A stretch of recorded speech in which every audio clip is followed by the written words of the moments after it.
ہے نور ساحر چہرے سے تیرے. تو ایک بہت بڑا اشتہار لکھا ہوا تھا، 20 تراویح ثابت کرنے والے کو 5 لاکھ روپے انعام. کس قدر بے وقوفی ہے اور کس قدر احمقانہ یہ امت کی باتیں ہیں کہ 20 تراویح، سینکڑوں سال سے امت کا عمل 20 تراویح آ رہا ہے. تراویح کا نام جو پڑھا مجھے یوں لگتا ہے کہ اہل مکہ، یعنی اہل مکہ جو تھے نا، وہ 4 تراویح پڑھ کے ایک طواف کرتے تھے،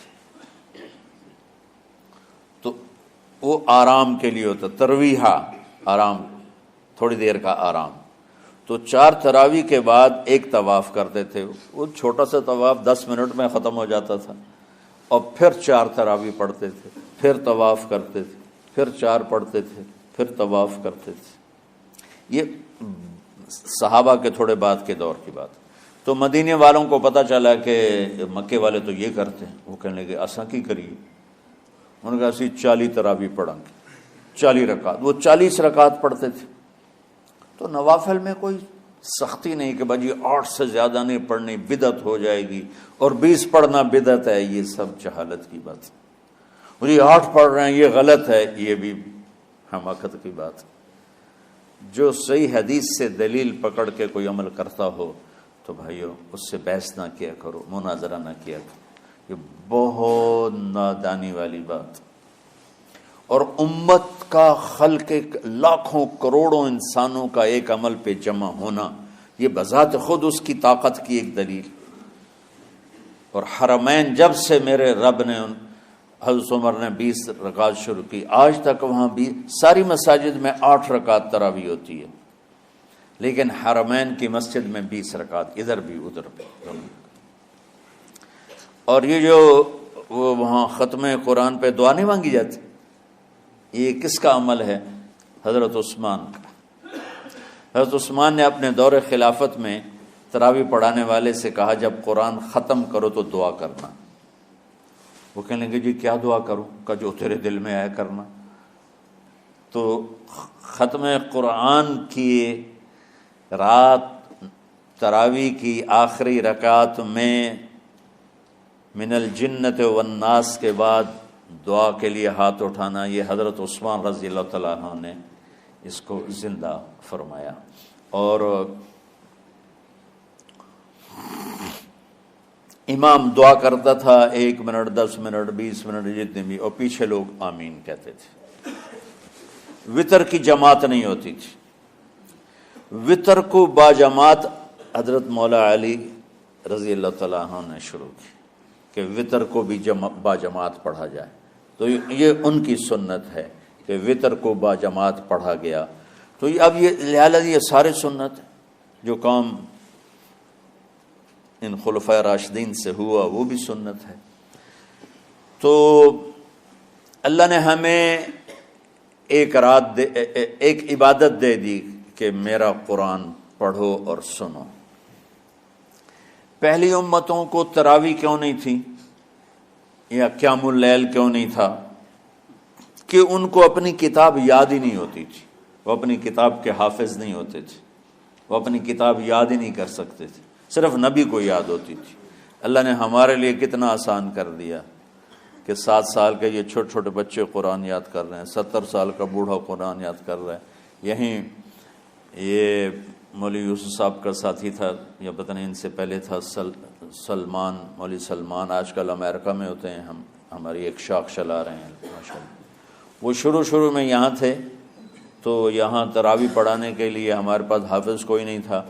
وہ حافظ نہیں تھے، وہ صبح بیٹھ کے شام تک 1 سپارہ یاد کرتے اور رات عشاء کی نماز میں سنا دیتے.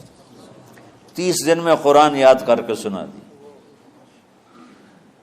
مطلب یہ سنی سنائی بات نہیں، ہمارے اسی حسنین، اسی ممبر اور محراب کی بات کہ یہیں اسی مسجد میں انہوں نے صبح سے مغرب تک یاد کرتے تھے اور پھر عشاء میں کھڑے ہو کے سنا دیتے تھے. پیچھے ہوتے تھے لقمہ کوئی دینے والا شاید، لیکن بہت خوبصورت پڑھ کے ایک دن میں یاد کر کے سنا دیا. اور ایک مجھے نام بھول گیا کہ 3 دن میں قرآن یاد کیا. 10 سپارے ایک دن میں یاد کیے, 10 دوسرے دن میں یاد کیے, 10 تیسرے دن میں یاد کیے. وَلَقَدْ يَسَّرْنَاهُ لِلذِّكْرِ وَلَقَدْ يَسَّرْنَا الْقُرْآنَ لِلذِّكْرِ فَهَلْ مِن مُدَّكِرٍ. تو اللہ تعالیٰ نے اس کو نصیحت کے لیے بھی آسان کیا ہے اور یاد کرنے کے لیے بھی آسان کیا ہے. کوئی کتاب پہلے یاد نہیں ہوتی تھی کسی کو. ماشاءاللہ تم میں کتنے حفاظ بیٹھے ہیں اللہ کے فضل سے. اور جب میں ذرا ہمت میں تھا تو میں 3 دن میں قرآن سنتا تھا تراویح میں. 10 سپارے ایک رات میں, 10 سپارے اس سے اگلی 10 سے, پھر ہفتہ ہو گیا, پھر 10 دن ہو گئے, پھر اب 15 دن ہو گئے, اب 20 دن بھی ہو جاتے ہیں.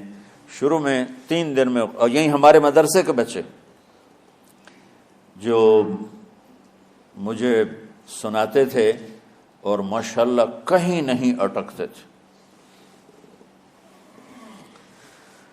ایک تو اسلام آباد میں ہوتا ہے اور ایک اب جنید ہے وہ امریکہ میں ہوتا ہے.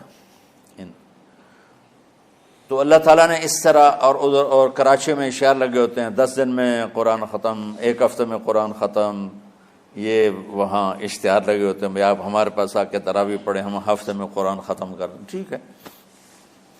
تو اللہ نے ہمیں رات کی نماز عطا فرمائی, اور چونکہ یہ ایک مشقت ہے تو میرے نبی نے کہا یہ رات کی نماز کے ہر سجدے پر 1500 نیکی لکھی جاتی, 1500 نیکی لکھی جاتی.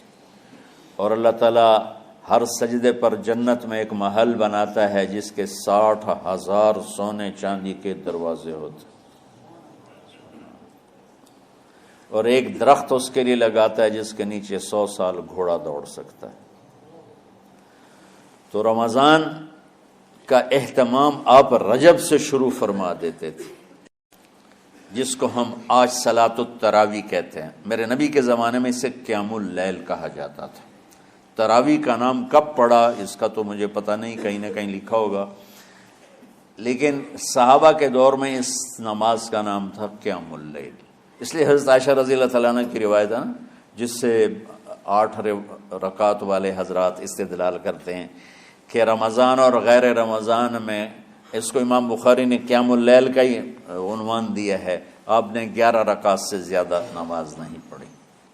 ایک ضعیف روایت میں ہے کہ آپ نے 3 دن پڑھائی نماز, یہ تو صحیح روایت ہے. کتنی رکعت پڑھائی؟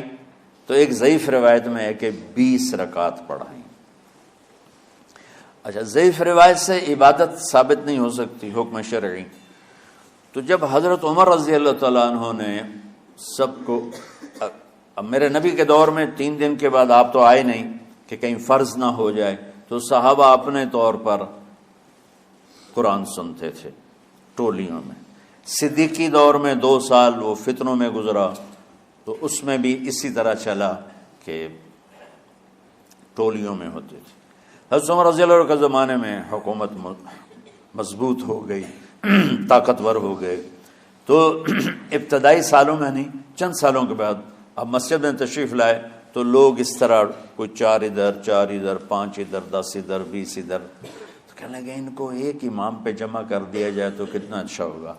تو آپ نے سب کو اکٹھا کیا اور ابی بن کعب رضی اللہ تعالیٰ عنہ کو امام بنایا, اور سب کو ایک نماز پہ جمع کر کے 20 رکعت کا حکم عطا فرمایا. تو حضرت عمر کا یہ عمل اس حدیث کو مضبوط کر دیتا ہے کہ چونکہ میرے نبی نے کہا علیکم بسنتی و سنت الخلفاء الراشدین من بعدی, کہ میری اور میرے خلفاء راشدین کی سنت پر مضبوطی سے عمل کرنا. تو حضرت عمر کا جو 20 رکعت طے کرنا ہے, اگر ان کا اپنا اجتہاد ہے تو بھی ہمارے لیے عمل کے لیے کافی ہے, اور اگر ان کو یہ یاد ہے کہ میرے نبی نے 20 پڑھی تھیں تو اور زیادہ اچھی بات ہے. لیکن بہرحال جو 8 پڑھتا ہے ہمارا اس پہ بھی کوئی اعتراض نہیں, چونکہ وہ بھی حدیث کے ساتھ بات کرتا ہے, اور باقی پوری امت 20 پڑھتی ہے ان پر بھی اعتراض نہیں.